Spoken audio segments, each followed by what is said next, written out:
let's get started. We are recording. So, hope everybody's okay. The topic, excuse me, the topic for today is going to be footwork and with specific attention to a certain body mechanic that I've been looking at of late. I know I didn't, as I mentioned in my email, I did not assign any specific homework last week, but if anybody has anything that they worked on that they want to share today, let me know so I can schedule some time for the end of class for it. Just, send me a quick chat if you've got anything you want to share. Other than that, I will expect to see some homework next week. I put something into the bin. What's that? I put something into the bin. Oh, you did? I didn't see it. Okay. I think I just did. Oh, you just did? Okay. Okay. Okay, I'll take a look at that before we're done. Okay, so I have resorted to the method of recording some video at Forteza that I am going to show to you today so we can look at actions, seeing I don't really have the room in my own apartment. So let me quickly bring that up.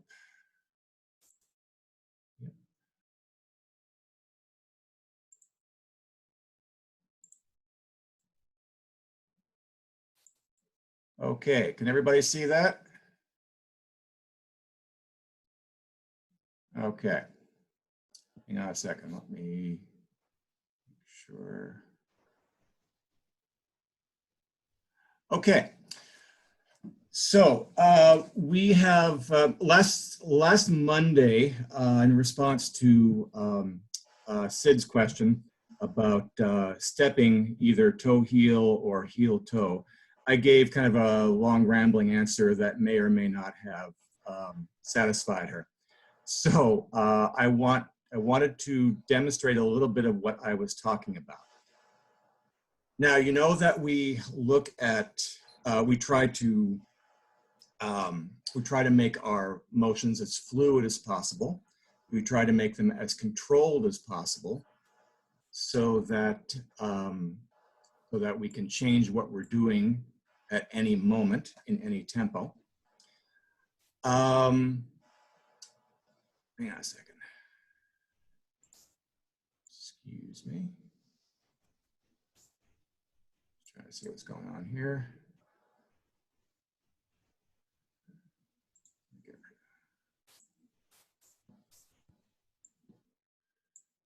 Okay. Okay. Sorry. So, and you've often heard me say that our mobility is in our knees. Often what I mean by that is to make sure you keep your knees bent, that you stay moving in a constant semi-squat so that you can use your knees as shock absorbers. So we're going to look at today a specific way that works with our stepping and with our lunging. Ted actually did a little bit of work on this and showed me a video a couple of days ago. Something he's found that helps him quite a bit. His video, I'm going to ask him to post his video. It's not quite what I'm showing you, but it's very, very strongly related. So I'm hoping that those two things together are going to give you quite a good sense of what we're doing. Now, if you look at the screen that that video I'm about to show you here, the caption says heel to toe stepping bad. Well, that just means I'm about to show you the bad way of doing it, not that it's a bad thing to do. I'm also you're going to see me exaggerating bad movement. These are common movements I see in people. By no means everybody is doing this. but what I'm going to try to do is make it really clear what the bad motions are by exaggerating them a little bit. Please understand that between what I'm showing as the bad way and what I'm showing as the good way, there's a huge spectrum of how you can do it. But the little adjustment that I'm going to give you today, I think, is going to make all the difference. Okay, so let's start this. So here's my example of what I see people do, again, exaggerated for demonstration purposes. I think right off the bat, you'll see a little bit of a problem with it. So ready and go.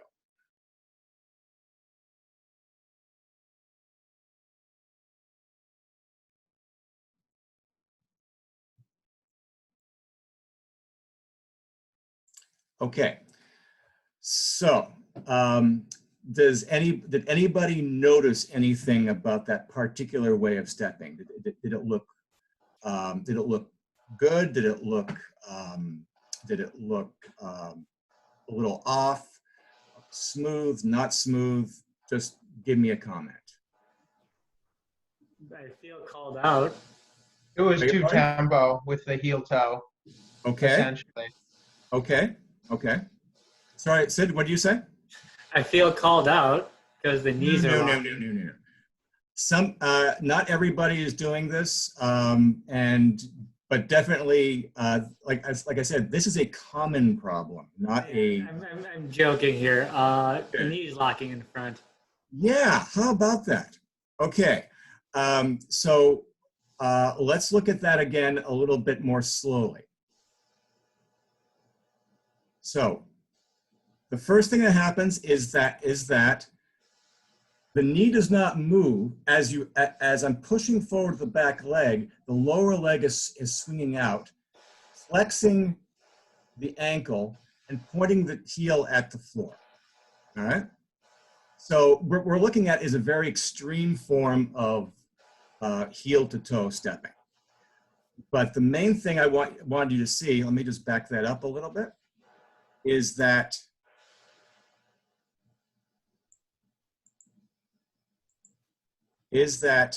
swing of the lower leg.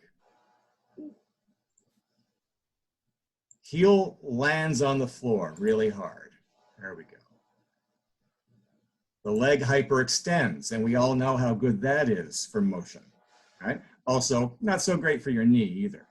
But when you flick out that lower leg, you're immediately going to lock out your knee for that split second, and it's in that position, that hyperextended leg, that you're going to hit the floor, and that is going to cause a lot of flow problems, and as Robin pointed out, a huge tempo deficiency. All right, let's keep going. And of course, the heel is hitting the floor pretty hard. And I'm here to tell you that if you want to keep doing this for any length of time, you'd want to manage your heels. There's a really good argument to be made that with period footwork, they would definitely not be doing this. They didn't have the soles and the heels that we had, or else sometimes they had slightly higher heels if they had boots, for instance, which would be a problem with this. But regardless, it is simply not a good thing to do for mobility purposes. Swings out, locks and lands. Now, going backwards, look at what's happening. Pushing off the heel, basically, and then locking out the leg as the weight's going back. And rocking the weight onto that back heel.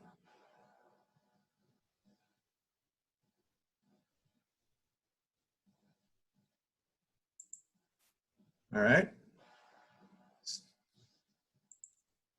Sorry, need to see some chat here. Ooh.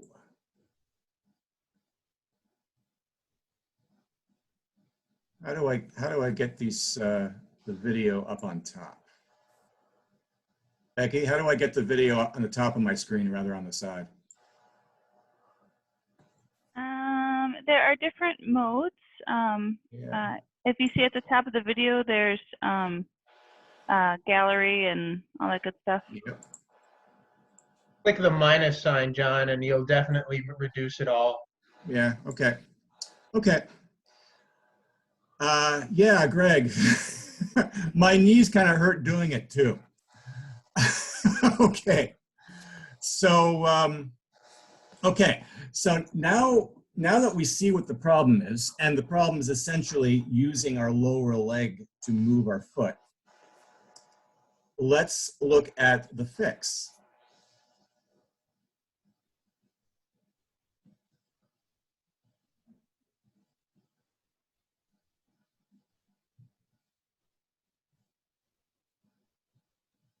Now you'll notice I'm still stepping heel toe. I'm going to back that up a little bit. And somebody, anybody, tell me what they see as what I'm doing differently. Hang on, let's, ready? I'm warning you, it's subtle. You're using your hip flexor to lift your leg instead of just swinging out from at the knee. Not bad. Here it comes again.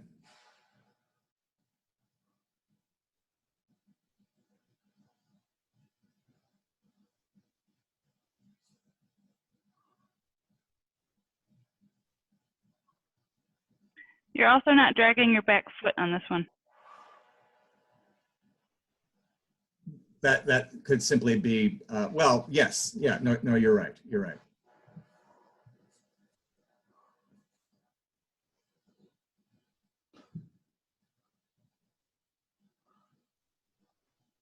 Okay, that last thing that you mentioned, Becky, I see as a side effect with the extreme swing out of the front leg, hitting the heel in the floor. I am almost pulling myself forward from my heel, whereas I really should be pushing myself continuously forward from that back leg. The back leg should simply lift and catch up. So what's happening here? Sorry, Greg, were you saying something? Okay. Oh, I guess that's just the account. Okay. Sorry, I got something flashing there. Okay. So as Becky pointed out, the hip flexor, my front hip flexor, is engaging to very slightly lift my knee up. And we'll back that up again so you can see it.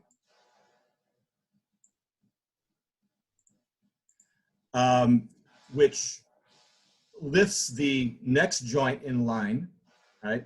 The ankle, the heel. The heel comes off the floor without locking out the leg and without flexing the foot. So I'm not pointing the heel at the floor. It's going to be a much more gentle flex as the toe catches up with the heel, and it's going to land much more softly in a rolling motion onto the floor. All right, so let's look at that again.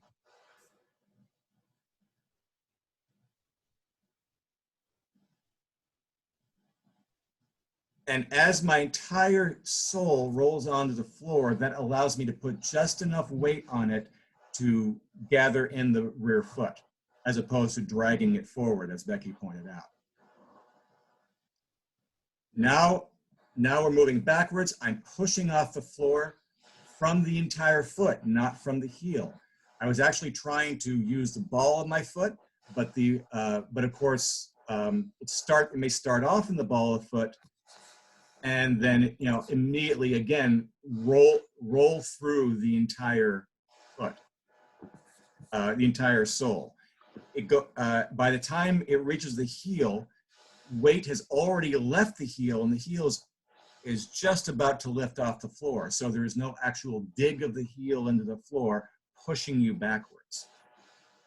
Okay, now I think we're going to see this at full speed. So I tried showing it, trying to move quickly across the floor, and you're going to see, I think, pretty clearly the differences. Here we go.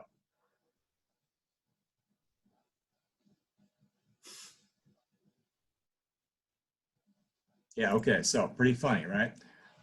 And now we try smoother. Okay, let's go back and do that again.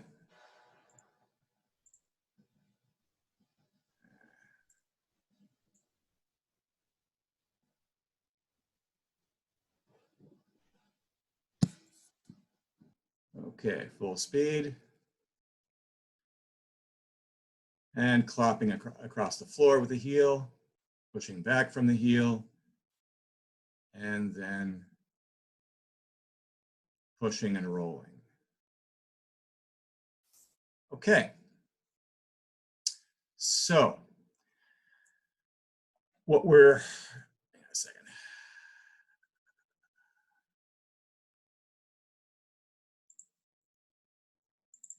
There we go. Okay, so so the trick here is, as I said, is to actually, as you're pushing back from, pushing forward from the back leg, to lift your heel ever so slightly from the knee, so that you're releasing weight on it and not forcing yourself to swing that foot forward. It's that focus on the knee rather than on the foot that is essential. You focus on the foot, you're going to try to swing it forward in that locked out motion. You focus on the knee, the foot simply goes along for the ride with the knee. There will be a little swing out, but it'll be much more controlled, much smoother. All right. Anybody have any questions or comments on that?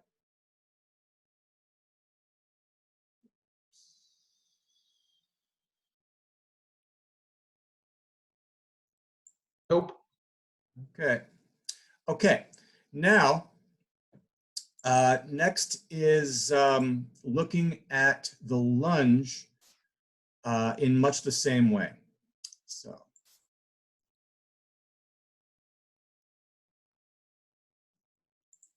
Oh, right. Sorry. Yeah. So I just did a little bit of a slow motion version of what you just saw. Hang on a second.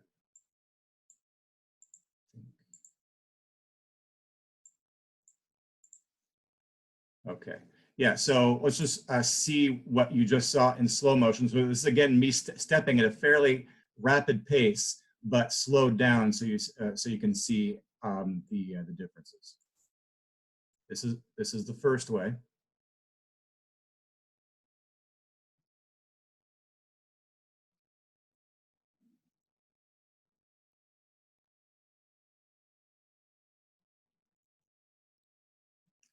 And then the second way.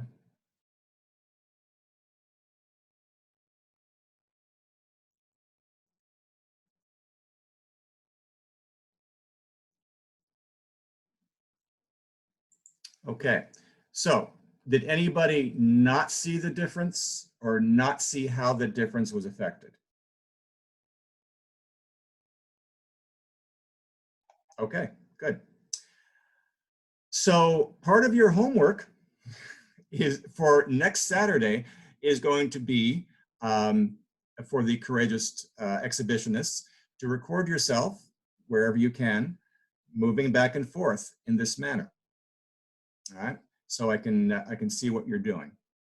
Okay, now let's look at the lunge.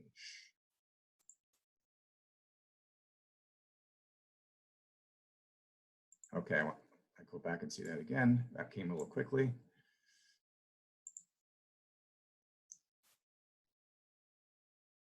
Okay, so with the lunge, we often get the same problem, especially when our true times are not great. We try to get our foot out as quickly as possible. This is partly because we know that we're going forward and we know that we want something on the other end to catch us. So we get our foot out there as quickly as possible. We're just trained from childhood to catch ourselves with our feet. The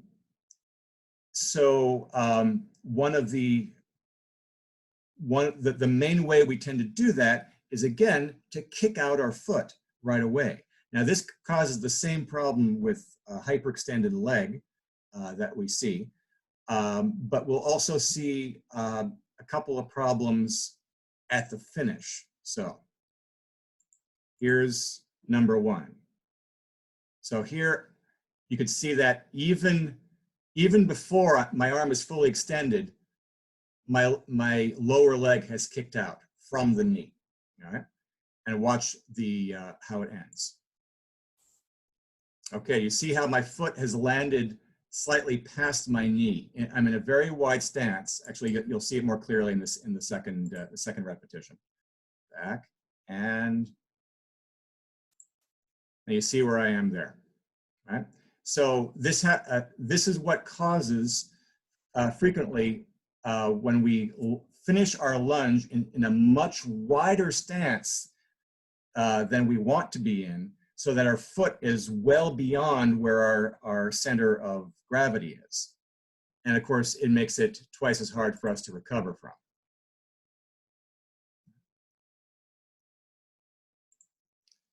Okay, now I think I have the second problem here, the second issue. Let me just see.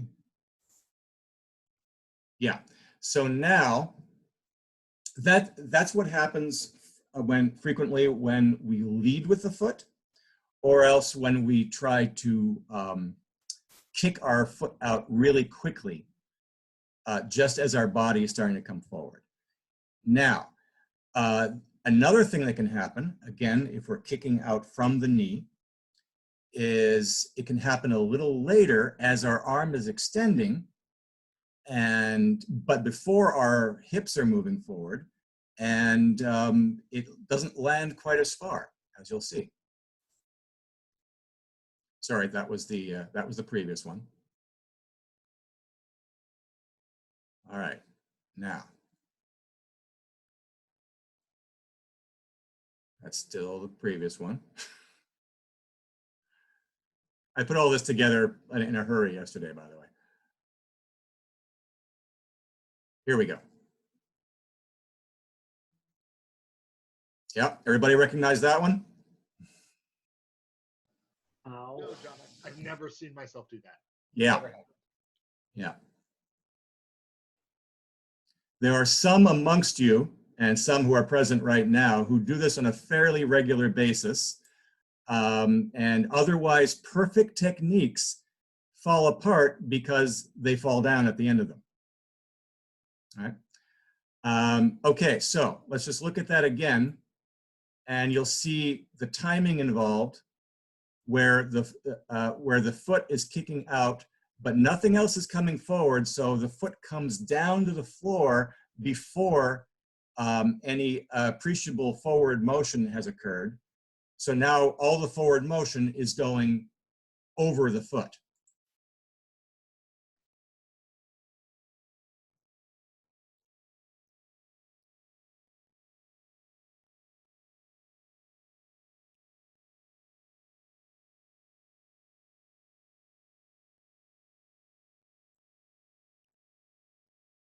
Okay, and again, this comes from focusing on the foot in isolation from all the rest of the body. Lunging is not stepping. Lunging is driving yourself forward and catching yourself. So now let's look at how we can mitigate that. And surprisingly enough, the solution is pretty much exactly what we saw before.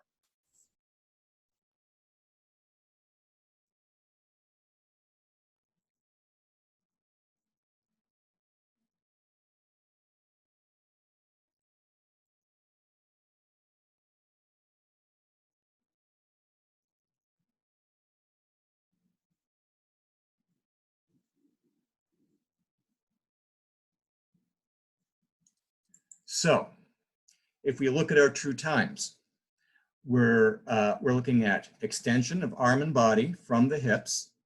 And if you saw the first lunging from the ground up video that I put out, you already have an exercise to reinforce that, leaning your hips back against something while you reach out forward.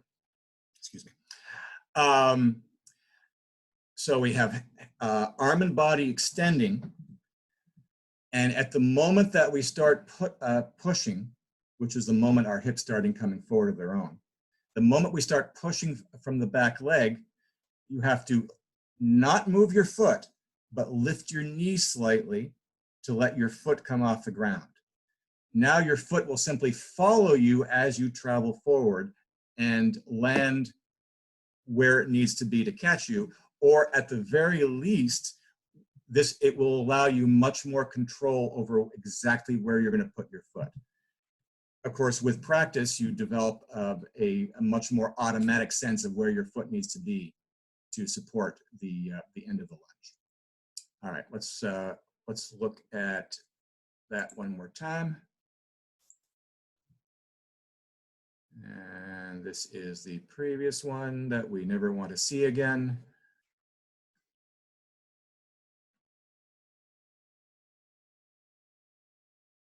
So you see the tiny little lift of the knee as the leg pushes forward.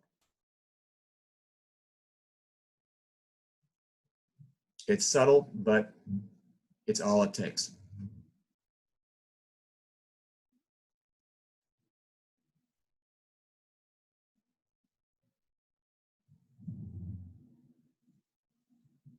Okay. So I will put that up on the Facebook page or one of the Facebook pages. I believe that I was told there's an actual Facebook group for rapierists. Anybody have any questions? Any concerns? I have. Question. Oh, I was just going to say real quick that the going over your knee or going over your toe, not all the time, but sometimes is a measure issue and the need to hit, even though they're out of range. Mm-hmm. But and I agree.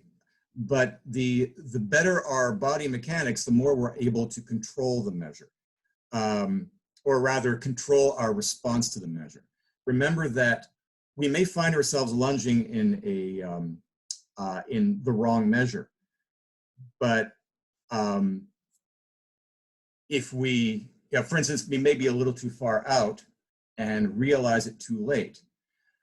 Often what happens is that we try to compensate by extending our body even farther, even as we realize that we're barely going to reach them, and our foot does not go along because the foot has already decided where it's going to go.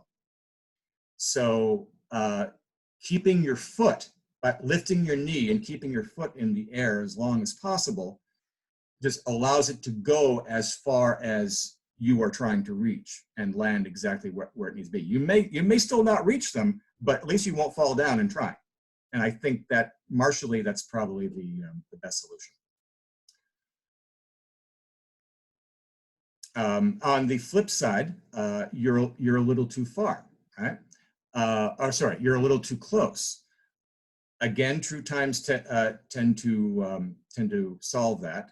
We if we're a little inside our normal lunging measure, and we still give it a good extension, we probably will hit them, assuming we hit them. We probably will hit them before our foot lands on the ground. Again, we want to make sure it's going to land where we want it to land, so that we don't find ourselves leaning into our opponent or, again, going past our foot if they've parried us.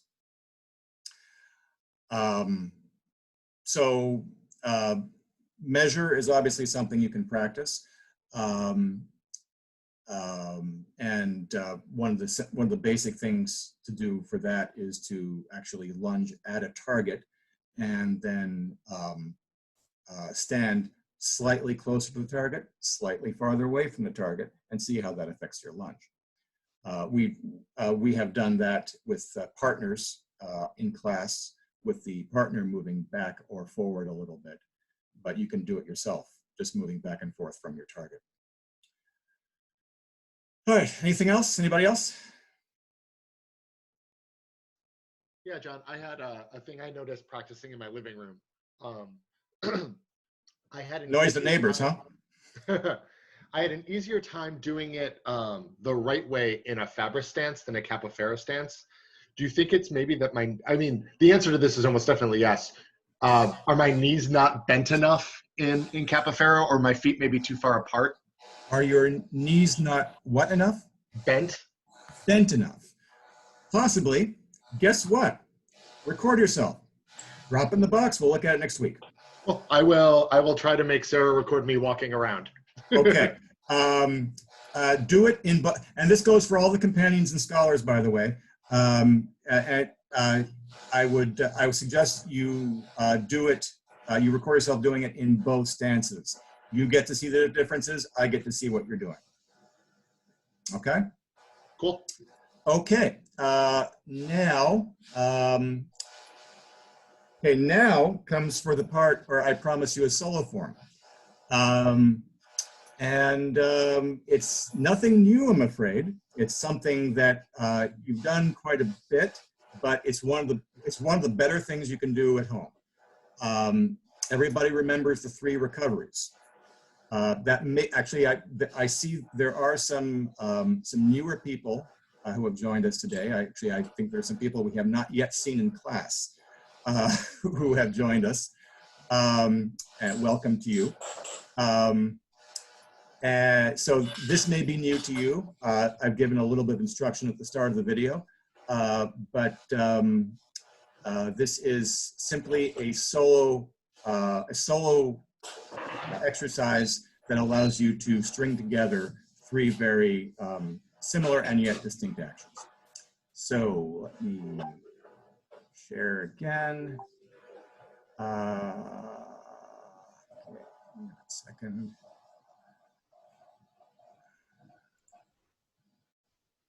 Okay, can everybody see that? Yep. Okay.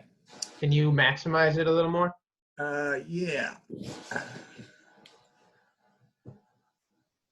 Please tell me you're not watching this on your phone. No, I'm at my computer, but you know. Okay, how's that? Sure.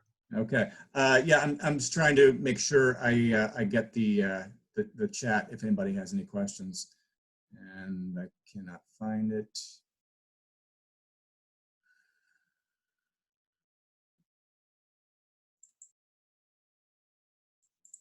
Oh, brother. Okay, never mind. Okay, if anybody has any questions, just speak up. Okay, so first thing we're doing now, I've got the little class demo version here. I also recorded a narrated version that I'm going to post again eventually on the group. So here we're going to look at the 3 methods of recovery that we've seen, and then we're going to string them together. So if for you new folk who have not yet been in class or only very occasionally in class, pay attention. This is for you. So our first method of recovery, very basic. This is where we do not change the measure at all. It's what we learned from the get-go when we lunge.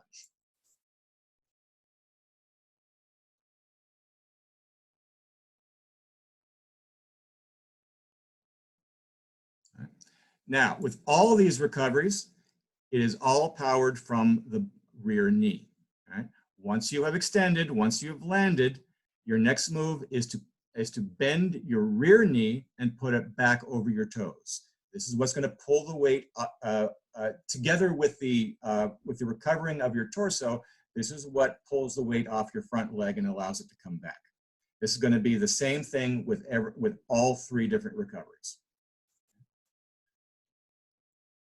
Okay, now we look at the second method, which is where we break measure at the end of our recovery using what we have been calling a little gathering step. It's actually in accordance with the late 16th century master Paternoster. This is what he calls a chasing step. He describes it going forward. We're going to just do it going backwards. The idea is that the trailing foot gathers towards the leading foot, chasing it back or chasing it away. So it's a gather and a step. Right?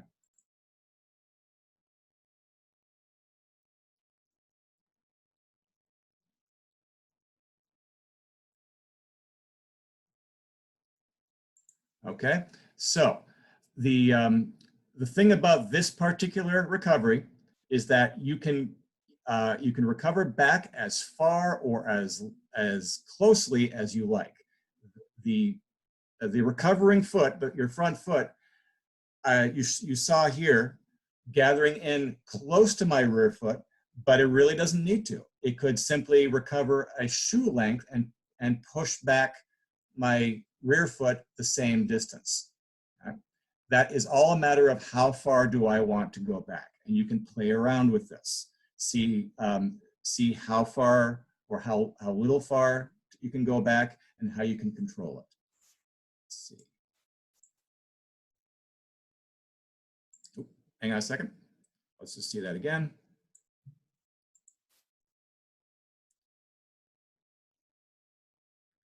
And again, you're bending that knee, keeping your hips low, sinking your rear hip into your back leg, and gathering in the trailing, or rather your front foot, okay, from the knee. So you end up in kind of a little squat. There. Right? Place the ball of your foot on the floor. Right? You don't need to land the entire sole. From the ball of the foot, you're now going to push off, push back, and your rear foot goes back. And you should end in a guard. All right? It's particularly important when you practice this that each foot moves only as much as it needs to. So there should be no little shuffling adjustment at the end of that motion. You don't gather in, step back, and then settle your front foot. It's all just 1, 2, 1, 2. One more time.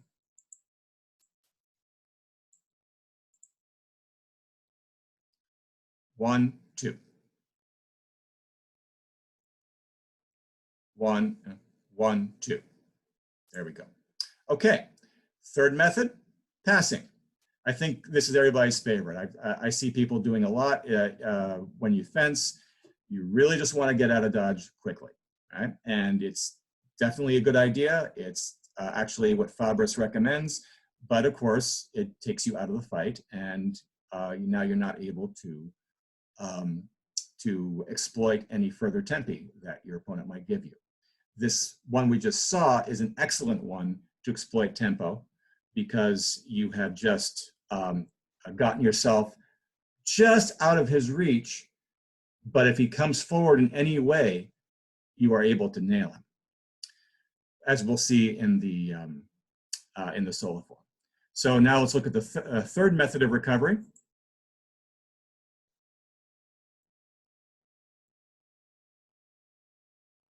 And again, the weight goes into the back leg, bending that knee, just taking your weight past it and catching yourself with 2 steps.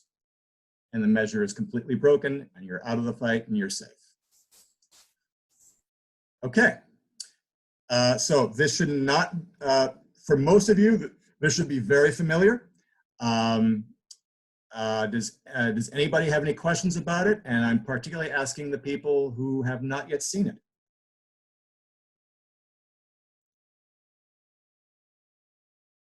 Okay, everybody's on board. So here's your second piece of homework. This is your solo form. So we're going to start coming to guard. Everyone should, every solo form should start with an actual formal coming to guard, not just starting, you know, here I am standing, now I'm in guard. All right. So start from a neutral position, come to guard.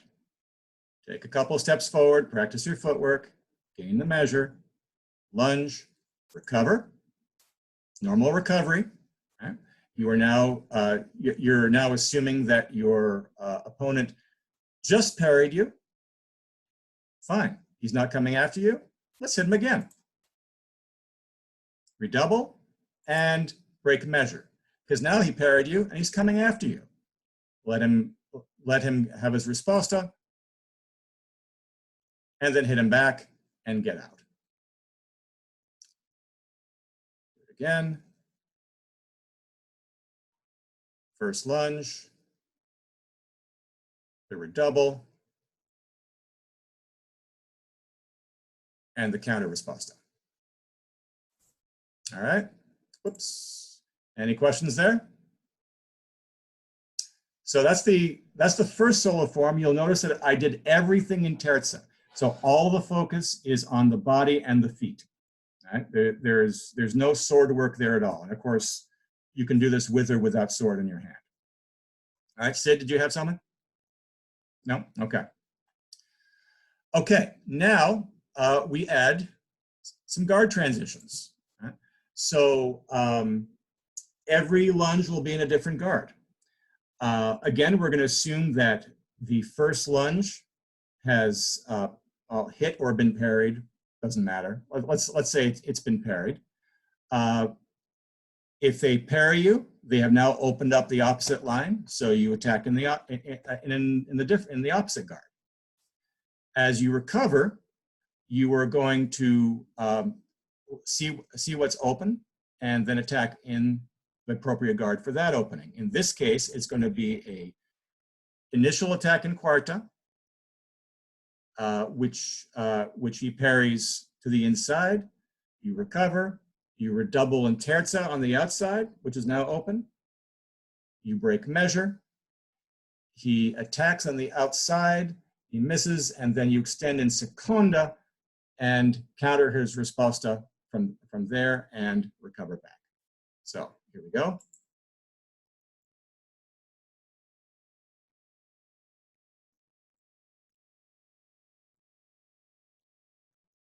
Okay, you may have noticed I just got the captions were completely wrong in the first two.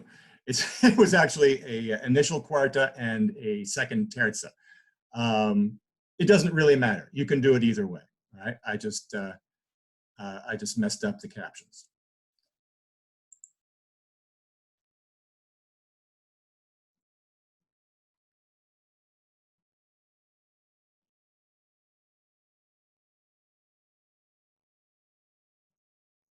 And all the recoveries are in terza. The idea, of course, is that as you recover, regardless of the method of recovery, you are always finding their sword as you pull back. All right, do that one more time.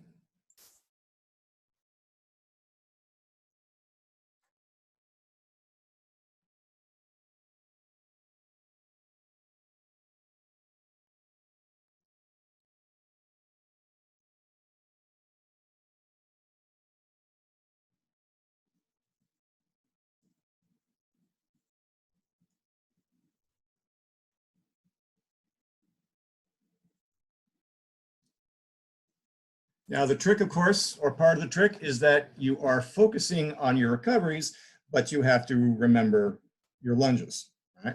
So every lunge is in a true time, every recovery is correct and different each time. And then we're adding the extra layer of complexity with the guard changes.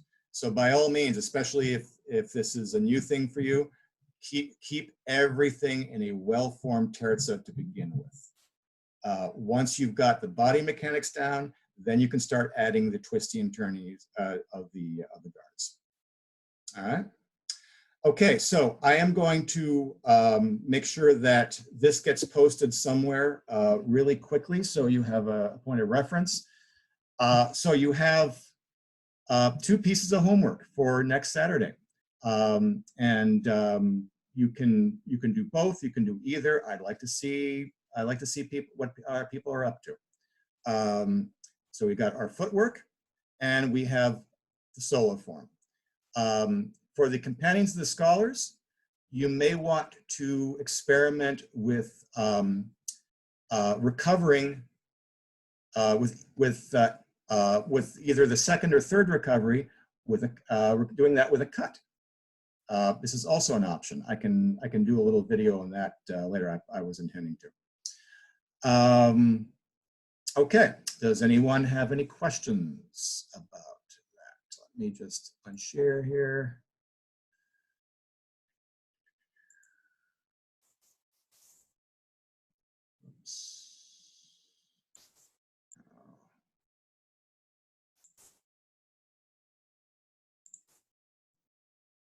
Okay, there we go. Okay, got questions. Well, obviously, the most useful thing, Mo, would be to do exactly how I did, but I don't expect miracles. I had to go to Forteza to record this. I've got no room at home. You could, if you have space outside that doesn't bump you into other people, that might be the best option. Do as you can, and whatever you end up with, I'll try to be able to tell what you're doing. Anything else? Okay, well, that's what I've got for you this week. Hope that was helpful. The main thing with the footwork and the lunges that I want you to take away from this is that little lift of the knee. Get weight off of your foot. Do not try to, very often people, I think I was starting to say earlier, people are trying to get their foot quickly into the place where it's going to end up because they know it has to support us. You have, it's a little bit of a Hail Mary. It's a little bit of an act of faith, but you have to simply push yourself forwards and lift your foot off the ground and trust it's going with you. And then it's just a matter of practicing so you can actually control where it ends up. This is the same thing in the stepping and in the lunging. All right. Okay. Thanks for that feedback, Sammy. I expect this will be the method I'll be using for most classes, because as soon as I thought of it, I realized that solves a lot of problems. Okay, so you've got your homework. I will get these posted, and for Monday, if you are here Monday, remember you have a reading assignment. Chapter 9. What is Finding the Sword? From Salvatore Fabris's Lo Schermo. By the way, in the email, I gave you the wrong page number. It's the correct page number in the PDF that I have and that I sent to some of you. If you have the original edition, there's all that, there's all the preface and the introduction. So the page number may be different. It's chapter 9. All right. Okay. So read that thoroughly and write down questions, right? Comments, questions, insights. If something looks familiar to you from Fabris's text, write it down. If something looks unfamiliar and you really have no idea what he's talking about, but kind of sounds like something I may have said, write it down. Let's talk about it. All right, that's it's a relatively short chapter. It's about 2 pages long. But there's a wealth of information in there, and I'd like us all to talk about it. All right. All right, guys. Thank you very much for your time. John, I actually have a question from the last class. Yeah. So in the last one, you gave us the item to work on with kind of like pointing at one shoulder and pointing at the other. Mhm. And I was working on that, also looking at going from terza to quarta. And in both instances, when I was just doing terza to terza and terza to quarta, I noticed that I was having a hard time leading with the point and also like getting my shoulders in line. Because when I thought of moving my shoulder, I would move my shoulder before my hand. And if I thought of just moving my hand, I would then kind of move my arm too much. So do you have any tips for how to keep your arm in place so it's not kind of bouncing from shoulder to shoulder while you're also lining up your shoulders, if that makes any sense? Yep. Well, there's actually the extreme hardware version. Get a dowel rod. Okay. Right. You can either hold it in your hand and brace it along your arm, or even better, you could take an elastic and strap it to the back of your wrist and have it run along your arm past your shoulder. Okay. So now you're moving hand, arm, and shoulder all as one. And if the dowel rod extends far enough back, and by, dowel rod could be any stick, could be a broomstick handle, just unscrew it from the broom. And if it extends far enough back, once your shoulder's in line, you should pretty much feel it on the other shoulder, and that tells you you're perfectly in a line. Now, that's training wheels, right? So that's how you get the feel for moving everything together. Then you get rid of the stick and see if you have any improvement. Okay. So I guess when you think of hand, body, foot, does moving the point and getting the shoulder in line count as hand? Yeah. Okay, great. Yeah, Thank you. because so when we think of hand, body, it's complicated. But mostly when we think about hand, body, foot, we're talking about the order in which we go forward, right? Silver is mostly concerned with what is committed forward before what else, to make sure that you are in a position to defend yourself. Obviously, when you perform a guard change, it can be a simple static guard guard change from one position to another just to close a line, or it can be a guard change moving forward into an attack. The important thing with this particular action is maintaining structure, right? So if we think, oh, I must move my hand first, right? Let me try to get in frame here. Oh, I must move my hand first. There, right? Just opened myself up. Just broken my structure. So in this particular instance, I have to get my hand there, but my hand's not going alone. I have to put my hand there using my body, like so. Whether I'm just doing that or that. All right? Same thing here. I go to there, using my body. That maintains the structure, and it puts myself in the correct structure for pushing through my opponent's sword. That work? Okay. Yes, okay. Absolutely. Thank you. Okay, and by all means, send me that homework too. I've given you a number of things, and I'm not expecting you to see videos of everything from everyone, but whatever you want to show me, show me. I'll have some little lesson for you on Saturday, I hope, but I hope to devote most of it to seeing your work and critiquing it. Are we going to have a write-up of everything? Is that going to come out in a separate email? Write-up of this class? Not the class itself, just the homework assignments, because I'll be honest, I wasn't writing them all down as we were going through. Okay, I will do that, promise. Sid, you had something you wanted to share before we finished. I just want to know, you sort of half test the link. Did anything pop in the Dropbox? Okay, give me 1 second, and I'm just going to pause my video, and I'm going to go find your video. Hope you all appreciate this.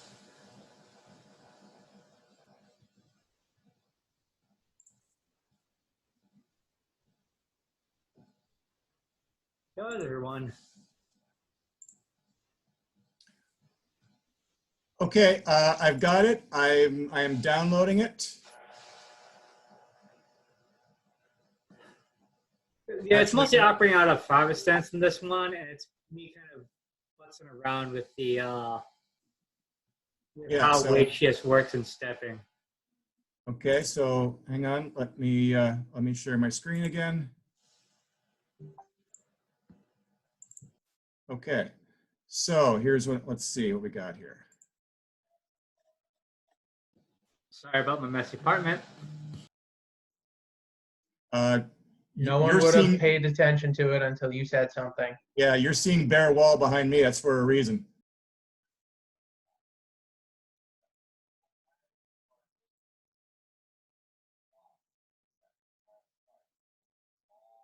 Okay, so I'd like to point out that Sydney is lifting her knee with every action.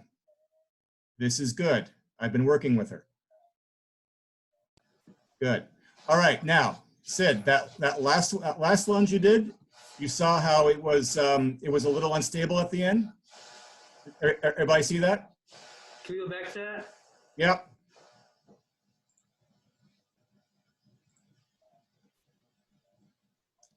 Yeah, you saw how the heel shifted.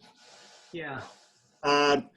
So with that one, what I saw was that Sid landed more on the ball of the foot, and it kind of rolled onto the side of her foot, and then the heel shifted because it wasn't firmly down. So with the lunge, I try to keep emphasizing that you're landing on your entire foot. If you land on the ball of your foot, it's going to end up in a fairly unstable position. Even in the brief fraction of a second it takes you to get your heel down. As you saw there, the heel was still a little wobbly. We can look at it again.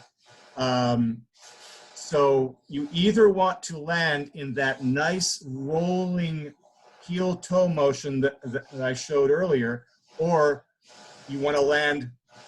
You simply want to pick up the foot and land it down flat. One more time. Let's look at it. Again, and here it comes. There. All right. Again, same thing.